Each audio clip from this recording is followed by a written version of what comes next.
Salut à tous, bienvenue sur Zouk TV, fidèle à votre émission Le Quoi de Neuf. Quoi de Neuf, on peut parler musique, on peut parler événements de société. Et aujourd'hui, nous allons parler théâtre. Et voilà, avec un monsieur qui nous arrive tout frais, tout neuf. Il a traversé les océans d'ailleurs. C'est Dadou Herbel. Dadou, bonjour, bonsoir, comme vous voulez. Bonjour, bonjour, merci de me recevoir. Je suis très content d'être sur votre plateau et puis de vous expliquer un petit peu ce qu'on propose avec Mad Impro, Voilà. La nouvelle troupe d'improvisation. Mad Impro. Donc, on a bien compris que... Ça fait combien de temps que vous êtes en Martinique? Ah, ça fait 3 ans que je suis en Martinique et ça fait une quinzaine 3 fois, vous avez dit? 3 ans. 3 ans, 3 oui, ans, oui. oui. Ça fait 3 ans que je suis en Martinique et ça fait à peu près une bonne quinzaine d'années que je fais de l'improvisation théâtrale. Ouais. L'improvisation théâtrale, alors évidemment, hors antenne, on a parlé de... Est-ce que vous avez une formation particulière pour... La formation, je dirais que c'est plutôt l'expérience, c'est le fait d'avoir fait beaucoup de scènes, d'avoir fait beaucoup de troupes. Vous n'avez pas pris de cours de théâtre? J'ai pris des cours de théâtre moi-même avant de passer donc professeur de théâtre avec le Martinique Comedy Club les 2 dernières années. Mais j'ai pas fait de formation telle quelle. Est-ce que par exemple vous avez déjà organisé un spectacle autour de vous-même? Oui, pas bien mal. sûr. Oui, beaucoup, ouais, complètement. Hein. Des spectacles, des festivals. L'improvisation, on fait, je dirais, 2-3 spectacles par mois généralement. Donc après une bonne dizaine d'années, ça commence à faire beaucoup de spectacles en effet. Alors justement, je peux vous appeler Dadou. Hein, bien sûr, avec plaisir. C'est comme ça qu'on m'appelle. Vous savez, il y a des arts, mesdames et messieurs, où ça demande quand même un potentiel naturel. Est-ce qu'un comédien, ça se fabrique ou alors vous avez le don? Moi, je dirais que ça se fabrique. Ça se cultive, peut-être. Ça se cultive, en effet. L'improvisation, plus encore que le théâtre, c'est de l'écoute. On écoute l'autre pour pouvoir réagir à ce qu'il dit. On essaye de prendre et de réagir, tout simplement. C'est pas obligatoirement d'avoir des punchlines, comme en effet du one-man show. On n'est pas obligatoirement là pour faire rire, on est là pour apporter, faire des histoires et faire voyager le public. Alors justement, on a bien compris que c'est de l'impro, Mad Impro, etc. Est-ce que vous avez un conducteur, une ligne? On ne va pas trop parler de ça. Est-ce que le comédien, il est balisé quand même? Alors, pas spécialement. Ouais. C'est-à-dire que dans un spectacle d'impro habituel, on va avoir un thème qui est généralement donné par le public. Et l'improvisateur va avoir ce qu'on appelle un caucus, 30 secondes de réflexion, pour essayer de trouver son personnage, pour essayer d'avoir la bonne idée pour rentrer sur scène. Et c'est parti. Il n'y a aucun texte, il n'y a aucune structure. Il y a évidemment des codes. Ah, mais bien sûr, oui. On apprend par exemple à ne jamais dire non. Tout ce que vous allez me proposer, si vous venez sur scène avec moi un jour, vous allez me dire que je suis un astronaute sur la planète Mars. Je dirais oui. Ah oui, évidemment. Ça permet de faire avancer l'histoire. Ouais. Et généralement, on ne pose pas de questions, on rentre directement avec une action, on propose des choses. Ouais. Alors là, vous avez affaire à des garçons, à des filles en majorité. Quelle tendance plutôt? Des hommes, des femmes? C'est plutôt équilibré. Quel âge? Quel moyen d'âge? On a vraiment, là par exemple pour le spectacle du 8 décembre... Le héros malgré lui. Hein, oui. Le héros malgré lui, en effet, on a Lucas qui doit avoir 18-19 ans. Et ça va jusqu'à un peu plus de 50 ans. Quoi. Ouais. Donc le potentiel, il est quand même assez jeune. Hein, ouais. Oui, tout à fait. Garçon, fille, moi, il va vendu beaucoup de filles. J'avoue qu'il y a quand même pas mal de filles si jamais ça intéresse les garçons. Non, parce que justement, j'ai affaire, voyez, votre affiche là, j'ai affaire souvent à des gens qui font du théâtre et on constate qu'il y a beaucoup de... Et des fois même, ce sont des filles qui jouent les rôles de garçons. Là, ça va, c'est équilibré. On a quand même, là, si je regarde bien, 1, 2, 3, 4, 5, 6, 7, 8, on a 8 filles et 6 garçons. Ouais. Alors, on va parler. Alors là, ce que vous m'avez indiqué il y a 3 ans, regardez, arrivé ici, mais qu'est-ce que vous êtes breton, vous êtes comment, vous êtes quoi exactement? Vous êtes alsacien, vous êtes... C'est assez drôle parce que je suis alsacien en effet. J'ai découvert l'improvisation en Alsace et j'ai fini, ce qui est encore plus drôle, en Bretagne. Donc j'ai fait beaucoup de troupes différentes, j'ai participé à beaucoup de festivals, j'ai fait énormément de scènes un peu partout en France. Et je suis arrivé en Martinique avec le plaisir de savoir qu'il y avait le Martinique Comedy Club qui proposait de l'improvisation à l'époque. Et assez rapidement, je me suis occupé de donner les cours pour les avancer. Mais sans indiscrétion, justement, vous me faites savoir que vous avez vécu en Bretagne, etc. Votre profession même, c'est quoi? Vous êtes comédien, non? Non, j'étais directeur d'hôtel. Donc ce qui permet en effet de voyager beaucoup. Oui.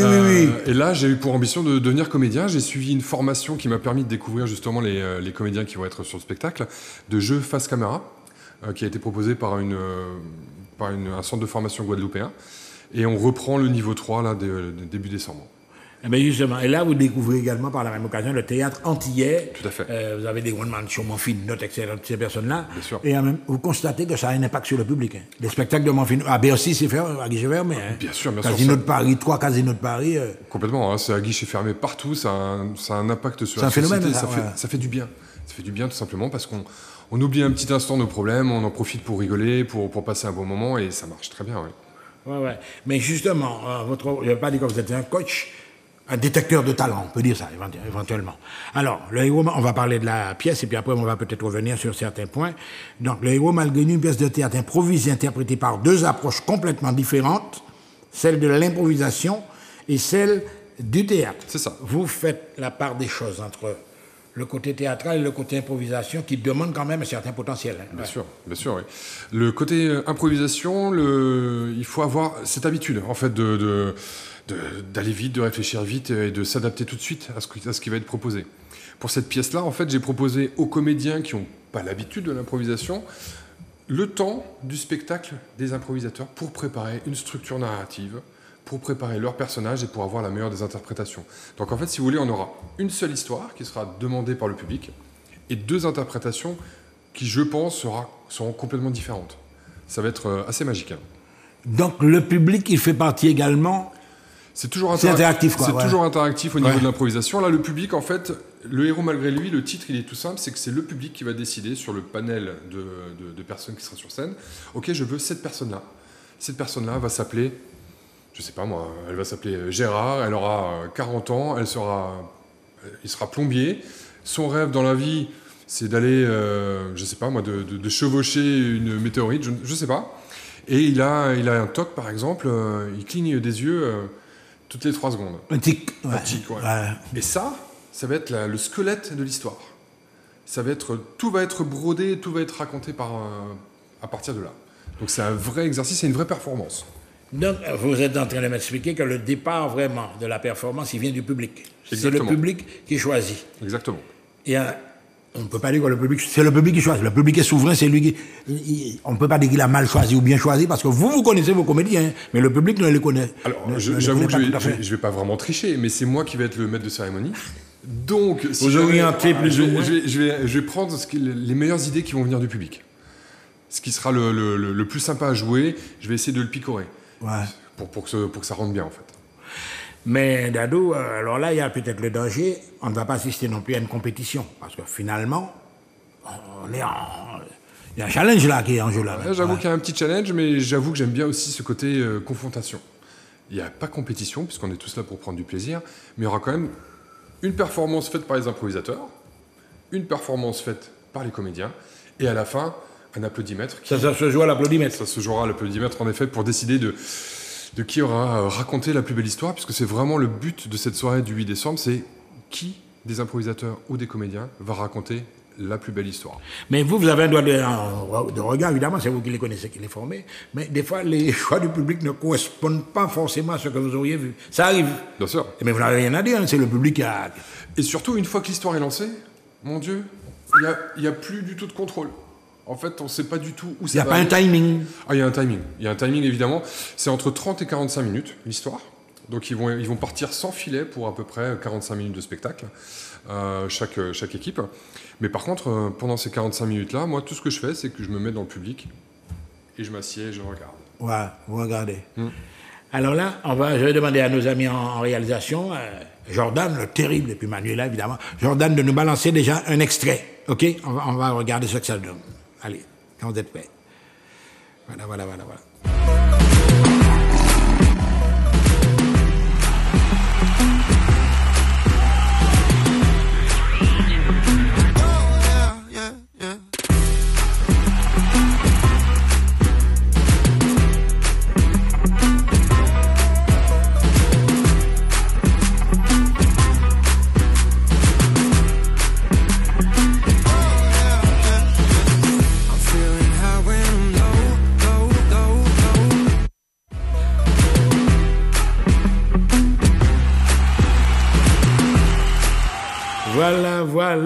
Voilà. Alors justement, mon cher Dadou, mais là on a un aperçu de ce que ça peut donner. Alors, un cas comme ça, on n'a pas entendu grand-chose, mais avec le recul, est-ce que vous pouvez nous dire de quelle thématique il s'agissait? Je vois des filles, je vois des garçons, je vois un bonhomme. Alors, c'était quoi? Alors, la séduction, c'est... Alors, il y a eu de la séduction, il y a eu du rire, il y a beaucoup de choses qui se sont passées. Donc, c'était dimanche dernier, c'était le 24 novembre au Tôme. C'est tout chaud, là. Ouais, c'est tout chaud. Ouais. C'est tout chaud, on a eu le plaisir d'être salle comble. Et les thèmes sont passés à une vitesse folle. Mais en tout cas, le public était vraiment ravi. Mais on est parti dans des histoires complètement dingues. Où, par exemple, je vais vous donner l'exemple d'un thème. Il y avait 2 cadeaux qui étaient posés en devant de scène.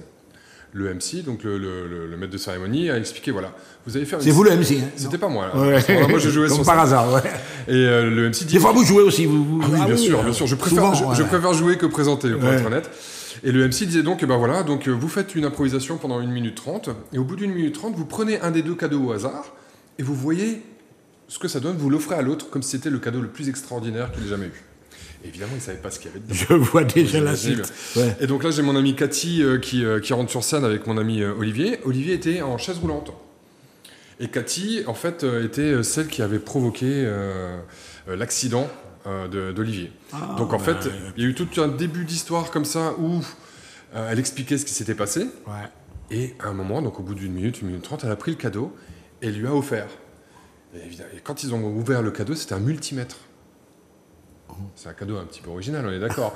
Et donc évidemment, il a fallu qu'il joue avec le multimètre pour essayer de continuer la scène et de faire comprendre au public pourquoi le multimètre avait son importance dans la scène. Ouais. Et le multimètre s'est transformé en fait en une sorte de machine électrique qui a permis à Olivier de remarcher normalement. Enfin bref, c'était de l'impro.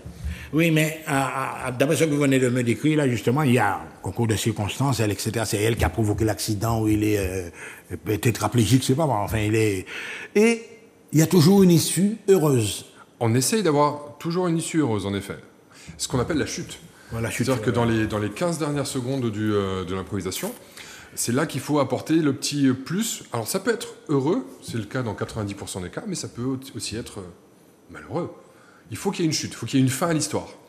Les improvisations, elles peuvent durer 2 minutes comme elles peuvent durer 10 minutes, dans les formats comme on a fait dimanche dernier. Ouais. Hein. Mais en effet, à la fin, il faut que l'histoire se finisse. Il faut qu'il y ait une chute. Ouais. Alors là, évidemment, donc on a vu un cas de figure. Et alors là, vos comédiens, ils sont tous amateurs. Il n'y a pas de recette. Alors, il y a... C'est pas un business, quoi. Ah non, c'est pas un business. L'association est une association loi 1901, on est tous bénévoles. Ouais. Il n'y a pas de recette.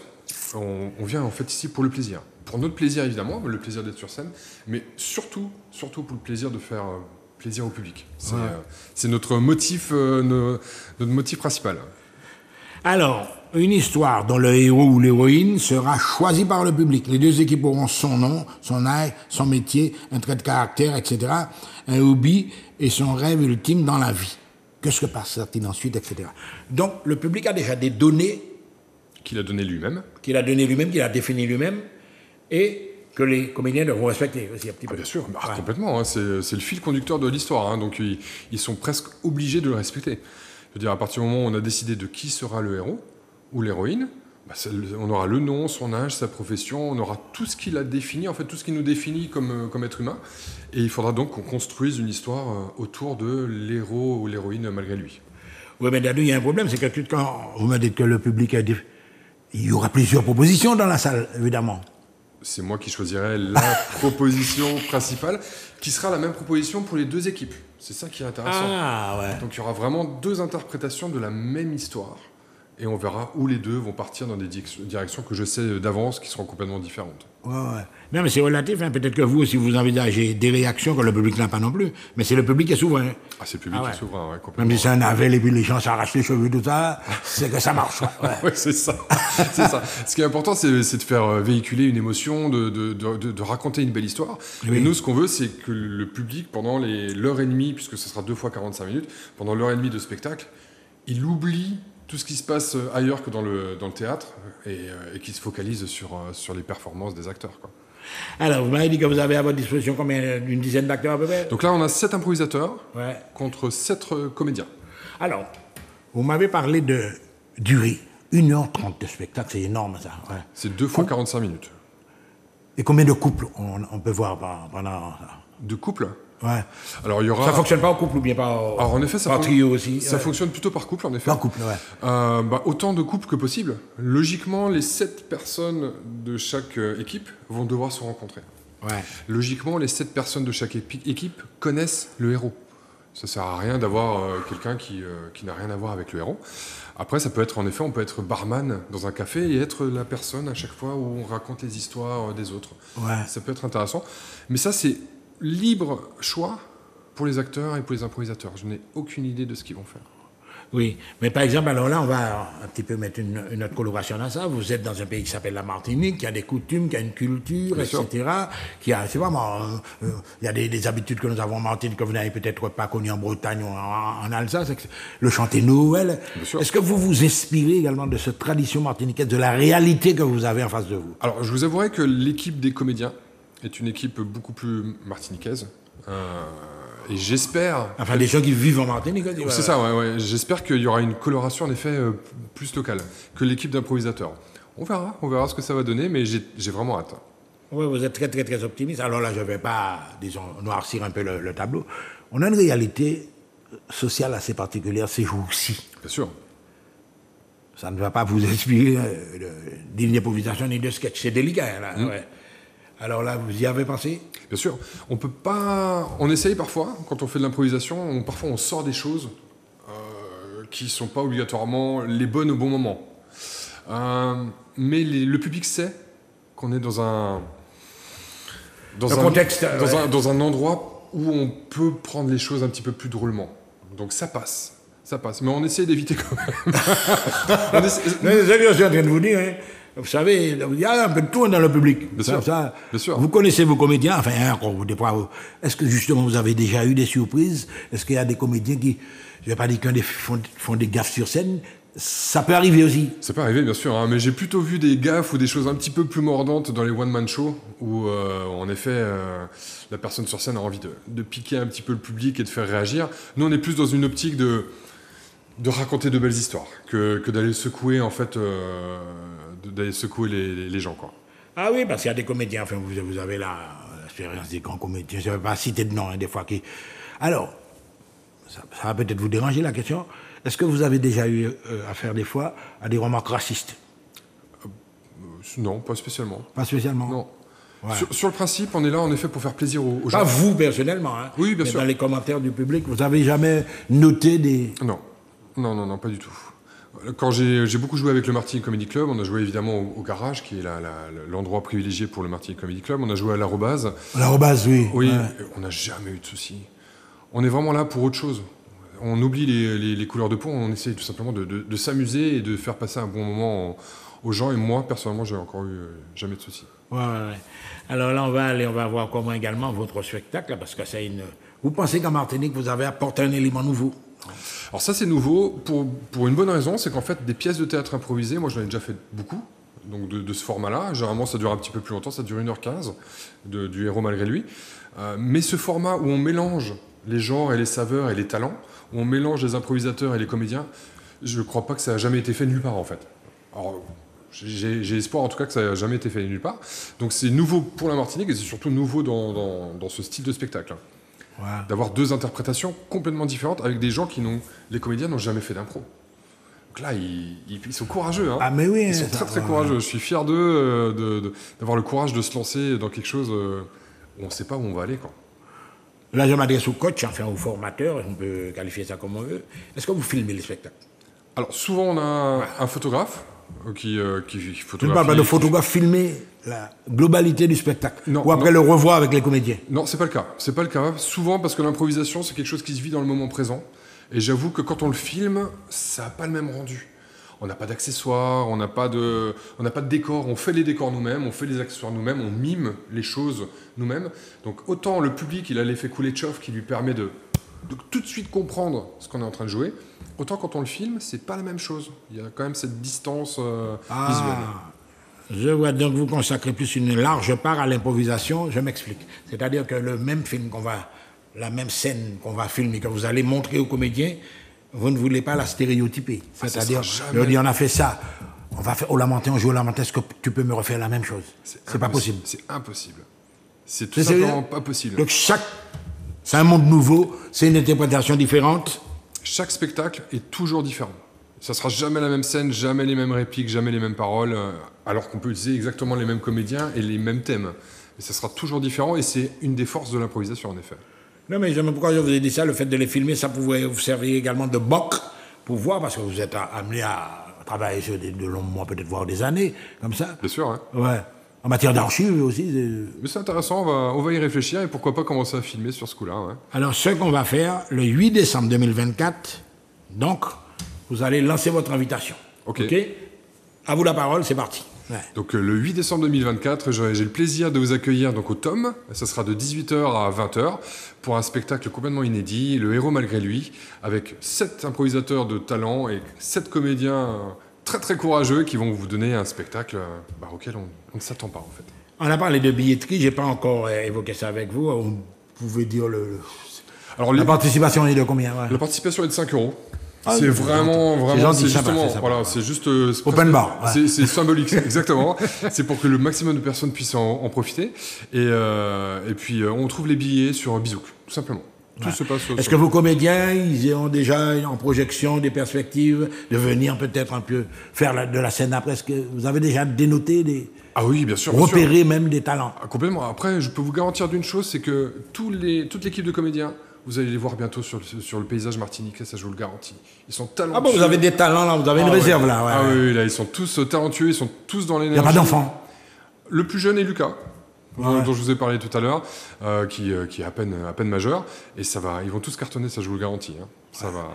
En tout cas, mesdames et messieurs, vous avez compris, donc le 8 décembre 2024, on est au TOM à 18h avec la troupe d'improvisation théâtrale, Ma d'Impro, et je vous assure que vous allez rire aux éclats. À très bientôt sur ZOC TV.